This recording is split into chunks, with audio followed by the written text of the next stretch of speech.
good evening. Thank you so much for wanting to watch this video. With warmer temperatures, winter is slowly disappearing, and I thought it's a great time to show you guys my wildlife highlights from the past season. Yellowstone during the winter is absolutely amazing. Beautiful scenic rivers, but be prepared for the snowstorms and blizzards that can show up at any time.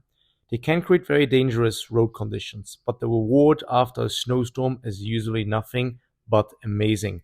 Clear skies and breathtaking mountain views. One of my favorite things during the winter is seeing the elk every single day when I drive down to Yellowstone.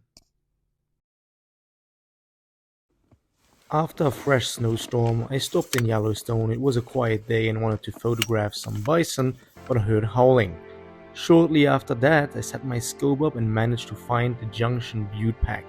They had a kill somewhere in the river corridor. Couldn't find or view the kill, but saw a bunch of ravens coming out of the drainage. It was absolutely spectacular seeing the Junctions howl. Unfortunately, they were a little bit too far away, so I never managed to get a good recording of them. Sometimes the phone struggles to record that. I watched them for about 30 minutes. This is my favorite clips that I managed to get from them. I particularly enjoy how it was lightly snowing while I was viewing these wolves. It added some very beautiful winter mystery to the scenery.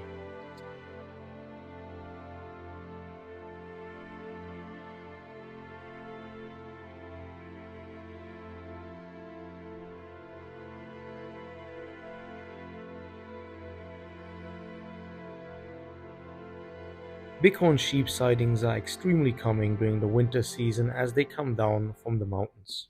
Absolutely gorgeous day today out. We had some wolves this morning, and now I'm trying to find some moose. I found moose tracks and moose beds, but let's see what else we can find out here. Looking at tracks are great because it tells us what happened during the last 24 hours, and particularly after a fresh snowstorm. You could see that fresh track in the moose bed, and then looking at all these willows, the moose were feeding on them as they are very, very short. I didn't manage to see them right away, but driving up the road, I came across 4 big bulls that were enjoying the early morning sunshine.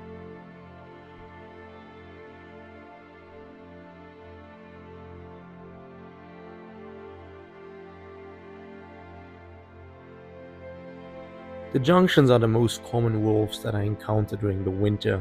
On that particular day, they made a fresh bison kill overnight. When I showed up, I only could see the 2 wolves that you see here feeding. The rest of the pack was bedded much further back up on the hill.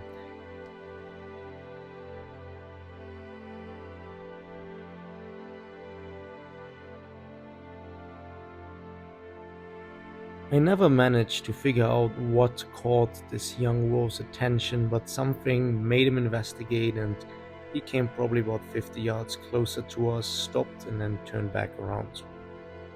Earlier that morning, I found wolves leaving a carcass site at first light. It was still pretty dark, so I didn't really manage to get any footage of that, but that day resulted in probably the longest wolf viewing of the entire season.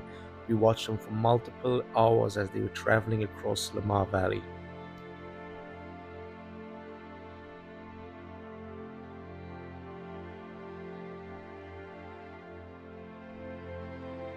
The next morning I managed to find them again. This time we watched them hunting and chasing bison across the valley. They never ended up in success though.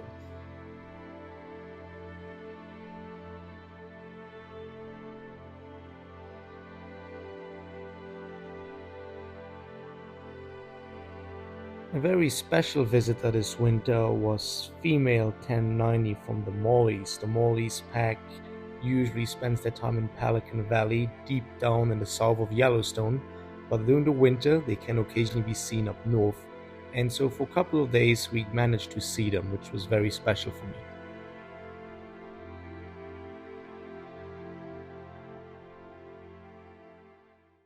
On another morning, I managed to witness the Junctions again trying to take down a bison, but they failed. Wolves only succeed about 10 to 15% of the time with their prey. In addition to that, this was not quite enough wolves to take a bison down. You need about 9 to 14 wolves to have the best success rate.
I was really hoping I was gonna find some wolves down here somewhere, but didn't succeed during the morning. Later that day, probably somewhere around 3 o'clock when I returned, we did manage to locate the junctions once again, and once again they were testing bison, and once again they didn't succeed.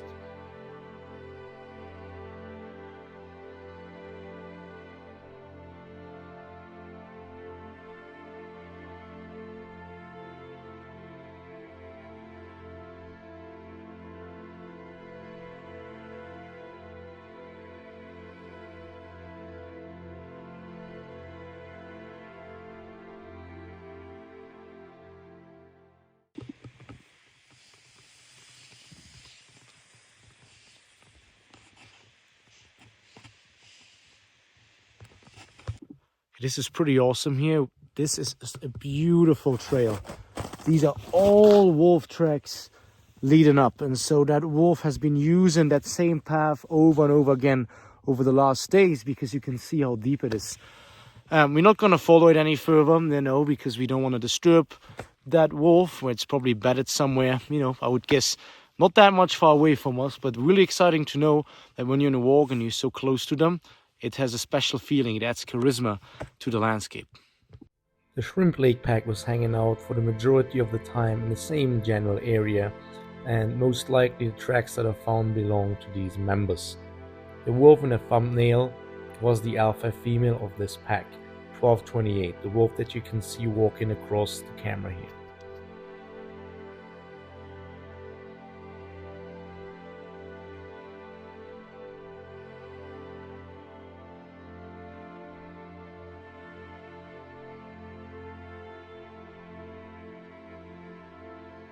Similar to the Mollies earlier, the Wapatis are another wolf pack that usually lives down in the interior of the park.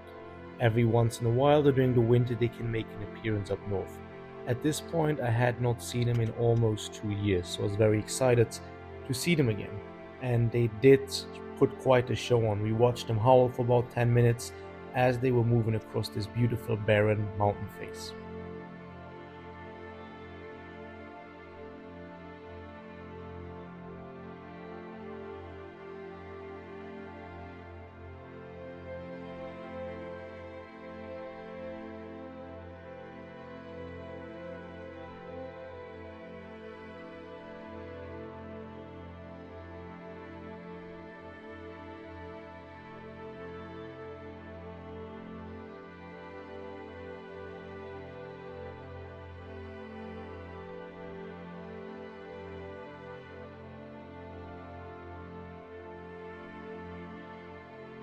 Most of all my wildlife sightings are pretty far away, and that's the case as well with this next video. As you can see, the view to the scope really changes the perspective completely.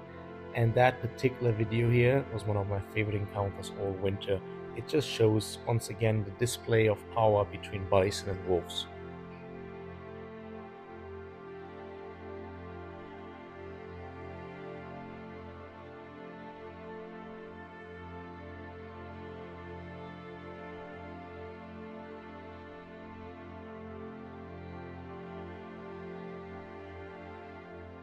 A rather unique sight was this year. I've never really seen moose in Lamar Valley before, so I was quite surprised when I laid my eyes on these two walking across the valley with bison in the background.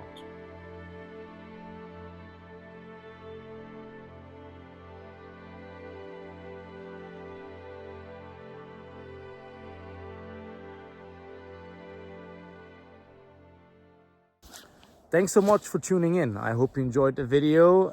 If you did, leave a thumbs up and please subscribe to my channel. I'll see you next Sunday at the same time, and hopefully by then I managed to find my first grizzly bear of the season and get some nice footage of it. Until then, stay tuned.